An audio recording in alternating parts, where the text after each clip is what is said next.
السلام علیکم۔ آج منگل ہے، مئی کی 21 تاریخ۔ پاکستان میں اس وقت شام کے 7، بھارت میں 7:30، اور یہاں ہمارے اسٹوڈیوز کی گھڑیوں میں صبح کے 10 بج رہے ہیں۔ وائس آف امریکہ واشنگٹن کی اردو سروس سے میں ہوں خالد حمید، خبروں کے ایک بلٹن کے ساتھ۔ بین الاقوامی فوجداری عدالت کے پروسیکیوٹر کریم خان نے بتایا ہے کہ بین الاقوامی فوجداری عدالت غزہ میں حماس کے رہنما یحییٰ سنوار اور اسرائیلی وزیر اعظم بنیامن نتن یاہو کے خلاف جنگی جرائم اور انسانیت کے خلاف جرائم کے الزامات کے تحت گرفتاری کے وارنٹ طلب کر رہی ہے۔ عالمی فوجداری عدالت کے حکم پر اسرائیلی وزیر اعظم، وزیر دفاع اور حماس کے 3 رہنماؤں کی گرفتاری کے وارنٹ جاری کرنے پر عالمی سطح پر رد عمل سامنے آ رہا ہے۔ فرانس کے ساتھ ساتھ بیلجیم اور سلووینیا نے پیر کو کہا کہ وہ بین الاقوامی فوجداری عدالت کے پروسیکیوٹر کریم خان کے اقدام کی حمایت کرتے ہیں، جنہوں نے اسرائیلی وزیر اعظم بنیامن نتن یاہو، ان کے وزیر دفاع یوو گیلنٹ اور حماس کے 3 رہنماؤں یحییٰ سنوار، محمد دیف اور اسماعیل ہانیہ پر جنگی جرائم کا الزام عائد کیا ہے۔ فرانس، بیلجیم اور سلووینیا کے فیصلے اسرائیل کے بارے میں مغرب کے نقطہ نظر اور غزہ میں جنگ پر اختلاف کو سامنے لا رہے ہیں۔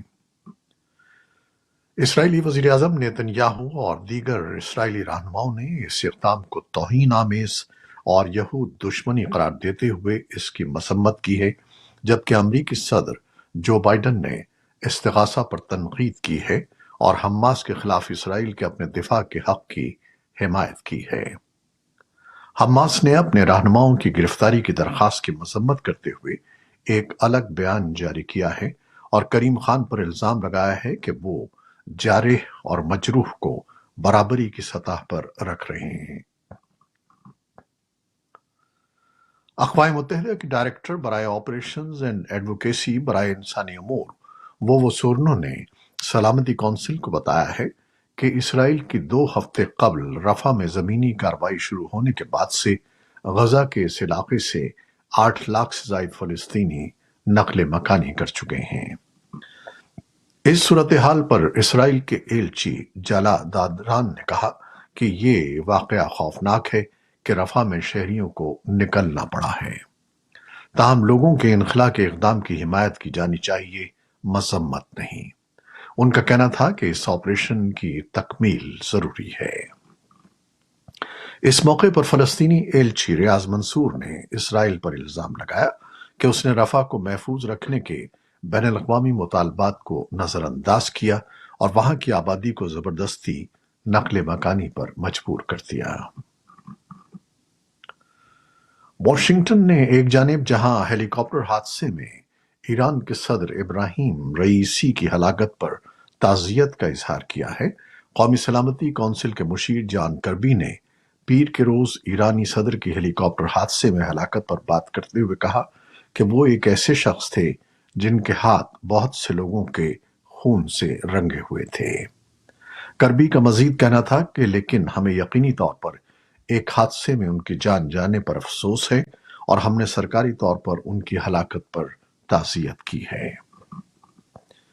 امریکہ نے کہا ہے کہ ایران کے صدر ابراہیم رئیسی کے ہیلی کاپٹر حادثے کے بعد ایران کی جانب سے مدد کی درخواست کے باوجود وہ تہران کی مدد کرنے سے قاصر رہے۔ ترجمان محکمہ خارجہ میتھیو ملر نے پیر کو پریس بریفنگ کے دوران بتایا کہ ہیلی کاپٹر حادثے کے بعد ایرانی حکومت نے مدد کی درخواست کی تھی، جسے لاجسٹک مسائل کی وجہ سے قبول نہیں کیا جا سکا۔ انہوں نے اس کی وضاحت نہیں کی کہ وہ کون سے لاجسٹک مسائل تھے جن کی وجہ سے ایران کی درخواست قبول نہیں کی گئی۔ ایران میں ہیلی کاپٹر حادثے میں ہلاک ہونے والے صدر ابراہیم رئیسی اور دیگر افراد کی آخری رسومات کا آغاز ہو گیا ہے۔ میتیں منگل کو ایرانی شہر تبریز لائی گئیں، جہاں ہزاروں افراد موجود ہیں۔ ایران کے سپریم لیڈر آیت اللہ خامنئی منگل کی شب نماز جنازہ پڑھا رہے ہیں، جس کے بعد جمعرات کو صدر رئیسی کے آبائی علاقے مشہد میں تدفین کی جائے گی۔ ایرانی صدر وزیر خارجہ حسین امیر عبداللہیان اور دیگر 6 افراد اتوار کو ہیلی کاپٹر حادثے میں وفات پا گئے تھے۔ حادثے کی اصل وجہ کی تحقیقات جاری ہیں۔ ایسے میں جب ایران کے حکمراں رئیسی کی وفات پر 5 روزہ سوگ منایا جا رہا ہے، وہیں اسلامی جمہوریہ کی مخالفت کرنے والے متعدد ایرانی اندرون اور بیرون ملک اور سوشل میڈیا پر رئیسی کے انتقال پر خوشی کا اظہار کر رہے ہیں۔ حادثے کی اصل وجہ کی تحقیقات جاری ہیں۔ پاکستان کے صوبہ پنجاب کی حکومت نے ہتک عزت بل سن 2024 ایوان سے منظور قرار لیا ہے۔ پاکستان میں کام کرنے والے میڈیا ہاؤسز، صحافتی تنظیمیں اور انسانی حقوق کی تنظیمیں اس بل کو کالا قانون کہہ کر اس کے مندرجات کے خلاف آواز اٹھا رہی ہیں۔ اس بل کا اطلاق پرنٹ میڈیا، الیکٹرانک میڈیا اور سوشل میڈیا کے تمام پلیٹ فارمز جن میں یوٹیوب، فیس بک، ایکس یعنی ٹویٹر، انسٹاگرام سمیت تمام پلیٹ فارمز پر ہوگا۔ بل کے تحت پھیلائی جانے والی جھوٹی اور غیر حقیقی خبروں پر ہتک عزت کا کیس ہو سکے گا۔ صحافتی تنظیموں کے مطابق وہ اس بل کے خلاف نہیں ہیں۔ حکومت کا کام قوانین بنانا ہے، مگر ان کا نفاذ بہتری کے لیے ہونا چاہیے۔ پاکستان تحریک انصاف کے مرکزی سیکریٹری اطلاعات رؤوف حسن پر نجی چینل کے دفتر کے باہر نامعلوم افراد نے حملہ کیا ہے۔ رؤوف حسن کے چہرے پر زخم آئے ہیں۔ وہ نجی ٹی وی GNN آ رہے تھے جب ان پر یہ حملہ کیا گیا۔ بھارتی روزنامے ہندوستان ٹائمز کے حوالے سے ایک سرکاری حکم کے مطابق بھارتی حکام نے شدید گرمی کی لہر کے بعد دارالحکومت میں اسکولوں کو جلد بند کرنا شروع کر دیا ہے۔ انڈیا ٹوڈے کی خبر کے مطابق دیگر ریاستوں بشمول ہریانہ، مدھیہ پردیش، پنجاب اور راجستھان میں حکام نے اسکولوں کو بند کرنے کا حکم دیا ہے۔ ادھر بھارت میں 6 ہفتے طویل انتخابات میں بشمول دہلی میں ووٹنگ کا اگلا مرحلہ ہفتے کو ہوگا۔ ووٹنگ میں ٹرن آؤٹ کم رہا ہے اور تجزیہ کاروں کا خیال ہے کہ اوسط سے زیادہ گرم موسم ایک عنصر ہے، اور ساتھ ہی یہ توقع بھی کہ وزیر اعظم نریندر مودی آسانی سے تیسری بار جیت جائیں گے۔ بھارت کے الیکشن کمیشن نے ووٹنگ کے ہر مرحلے سے قبل ہیٹ ویو اور نمی کے اثرات کا جائزہ لینے کے لیے ایک ٹاسک فورس تشکیل دی ہے۔ اسی اثناء میں بھارت کی جنوبی ریاستوں بشمول تامل ناڈو اور کیرالہ میں گزشتہ چند دنوں میں شدید بارشیں ہوئی ہیں۔ یوکرین میں عالمی ادارے صحت یعنی WHO کے نمائندے جارنو نے کیف سے ویڈیو لنک کے ذریعے جنیوا میں ایک پریس کانفرنس میں بتایا کہ 14,000 سے زیادہ لوگ چند دنوں میں بے گھر ہو چکے ہیں اور تقریباً 1,89,000 مزید لوگ اب بھی روسی فیڈریشن کے ساتھ سرحد کے 25 کلومیٹر اندر مقیم ہیں، جنہیں لڑائی کے جاری رہنے کی وجہ سے اہم خطرات کا سامنا ہے۔ یوکرین کی فوج نے کہا ہے کہ ملک فضائی دفاع نے یوکرین کی متعدد علاقوں میں داغے گئے 29 میں سے 28 روسی ڈرونز کو مار گرایا ہے۔ یوکرین کی ایمرجنسی سروس نے کہا ہے کہ منگل کو خارکیف میں روسی حملے کے نتیجے میں کم از کم 7 افراد زخمی ہو گئے۔ یوکرین کے صدر ولادیمیر زیلنسکی نے ایک بار پھر اتحادیوں سے درخواست کی ہے کہ یوکرین کو فضائی دفاعی نظام اور نئے لڑاکا طیاروں سے لیس کیا جائے۔ امریکی وزیر دفاع لائیڈ آسٹن اور یورپ اور دنیا بھر سے کم از کم 50 دفاعی رہنماؤں نے پیر کو ملاقات کی، جس کا مقصد یوکرین کو فوجی مدد کی فراہمی کو مربوط بنانے پر بات کی گئی۔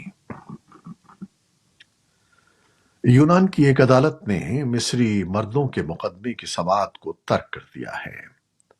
جنوبی بندرگاہی شہر لاماتا میں ججوں نے فیصلہ دیا کہ ان کے پاس بین الاقوامی پانیوں میں جہاز کے ڈوبنے کی بنیاد پر کیس سننے کا اختیار نہیں ہے۔ یہ کیس یورپ کے مہلک ترین بحری جہازوں کے حادثے میں سے ایک حادثے سے متعلق تھا، جس میں تقریباً 1 سال پہلے تارکین سے بھرا ہوا ایک ٹرالر ملک کے ساحل کے قریب ڈوب گیا تھا۔ اس میں سینکڑوں افراد سوار تھے۔ جنوبی کوریا میں مصنوعی ذہانت کے حوالے سے 2 روزہ بین الاقوامی سربراہی اجلاس کا آغاز ہو گیا ہے۔ اجلاس کا مقصد مصنوعی ذہانت کے مثبت پہلوؤں کو فروغ دینے کے لیے ایک نیا معاہدہ تیار کرنا ہے۔ برطانوی حکومت نے ایک بیان میں کہا کہ دنیا میں مصنوعی ذہانت کی معروف فرموں میں سے 1 درجن سے زیادہ نے منگل کو سول میں ہونے والے عالمی سربراہی اجلاس میں تحفظ کے حوالے سے وعدے کیے ہیں۔